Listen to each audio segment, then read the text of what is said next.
If you've seen the previous movies about the sketchbook that I've made, you can see that whilst there's a lot of drawing and painting in it, it still doesn't score very highly because it doesn't meet the key assessment points of the exam board. To improve the score and to get a better grade, I would need to work on those areas that are completely lacking at the moment. The first of these is the timeline, and we can easily make some improvements to this just by adding in some artists and adding in some bits and pieces. So let's see how we can do this without any particular skill or ability, but just putting in information that will give us a better score. So the first thing I did was I got a 2H pencil and a ruler. I'm using a 2H pencil because I want to make down some guiding marks which I'm later going to rub out to get a cleaner edge. And you can see when you look at this that I've drawn two lines in just above and below the edges of the timeline, so I can use that when I hand draw in or write in the letters and the numbers for the years that I'm going to put in.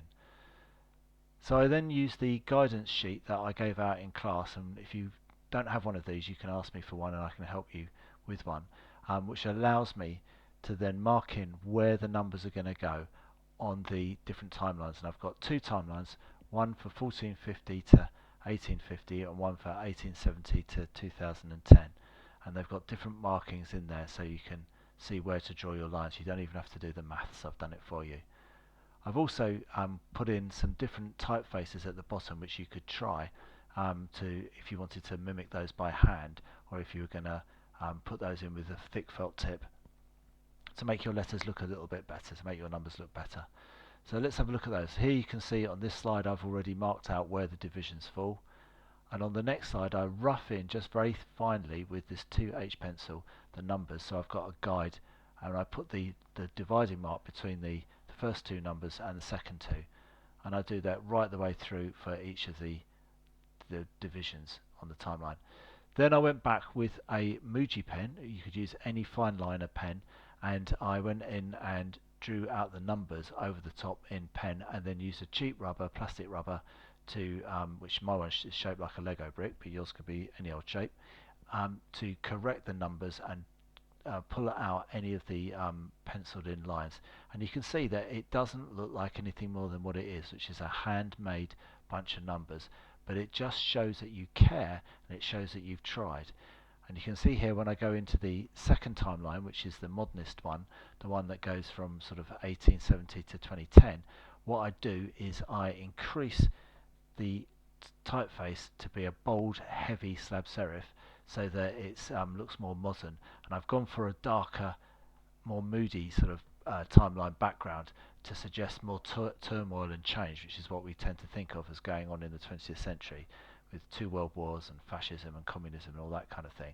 So I make it a bit more dramatic, and I've outlined the numbers here, and then I've filled in the numbers to make them stand out much more. And even though you can see that I've gone over the edges of my timeline in red, it doesn't much matter because the whole thing has got that kind of hand-drawn, hand-lettered style.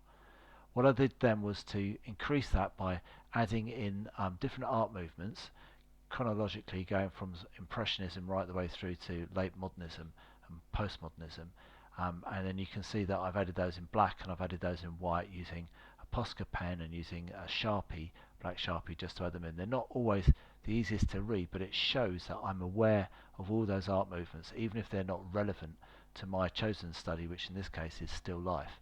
So you can see across the whole of the timeline I've added in all of those different movements going up to YBA, Young British Art.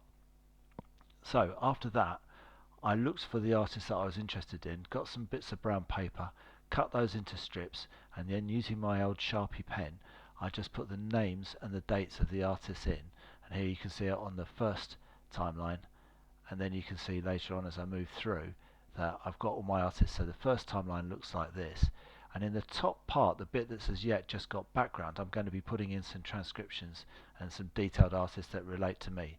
So here we can see that I've got the broad art movements as they relate underneath: the Renaissance, Mannerism, Baroque, Rococo, Neoclassicism, Romanticism, and so on. And above I've got the artists that I've picked out that are more interesting to me, and then I'm going to put one or two transcriptions in above that, and you can see I've done the same, but I'm concentrating more on the 20th century, so I've got more movements in, and I've got more artists that I think are relevant to me, and then I might have more transcriptions in there, or I might still just have a few transcriptions in there above them.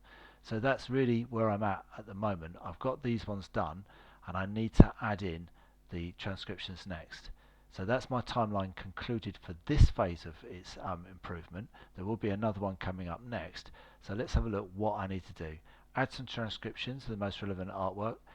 Add captions to those so it's clear that they're important for me and they relate to my own work. Make it clear that this is general research, and I've included the general flow of art movements for that. Add some thoughts about the paintings that I transcribe.